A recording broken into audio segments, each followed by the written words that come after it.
And following months of waiting, Bitcoin wants to split with stock markets. The cryptocurrency, which has been closely correlated with tech stocks for much of its torrid of 2022, is staging one of its strongest efforts to break away its 30-day correlation with the Nasdaq slid to 0.26 last week, its level lowest since early January, where a measure of one indicates the two assets are moving in lockstep. Now, Bitcoin is hovering near one-month highs, around $20,500, and rose over 5% last week, outperforming the Nasdaq's 2% gain as severe quarterly results from Microsoft, Alphabet, Meta, and Amazon weighed.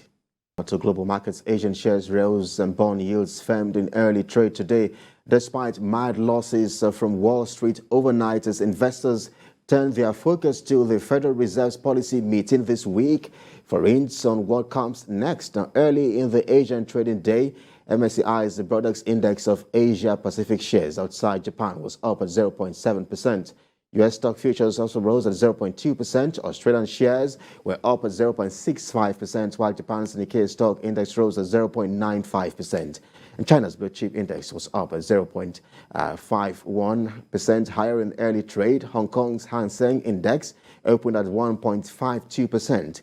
On Monday, U.S. stocks lost ground, with the major indexes closing out a strong month of gains on a weaker foot. The Dow Jones Industrial Average fell at 0.39%, and the S&P 500 lost at 0.75%, and the Nasdaq Composite dropped at 1.03%. Emerging reports are revealing just a moment ago that Twitter is set to lay off 25% of its workforce in the first round of job cuts. The billionaire Elon Musk, a new owner of the social media platform, plans to let go a quarter of its workforce as part of what is expected to be a first round of layoffs. Twitter had over 7,000 employees at the end of 2021, according to a regulatory filing, and a quarter of the headcount amounts to nearly 2,000 employees.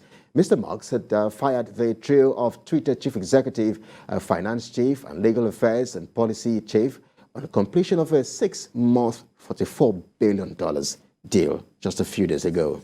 Let's wrap things off now with oil prices on the international market as it rose more than 1% today, paring losses from the previous session as a weaker U.S. dollar offsets widening COVID-19 curves in China that have stoked fears of slowing fuel demand in the world's second largest oil consumer. U.S. West Texas Intermediate crude rose to sell at $88.22 per barrel, with an uptick of 1.95%. Brent crude futures also experienced an upward price review of 2.05%, selling for $94.71 per barrel.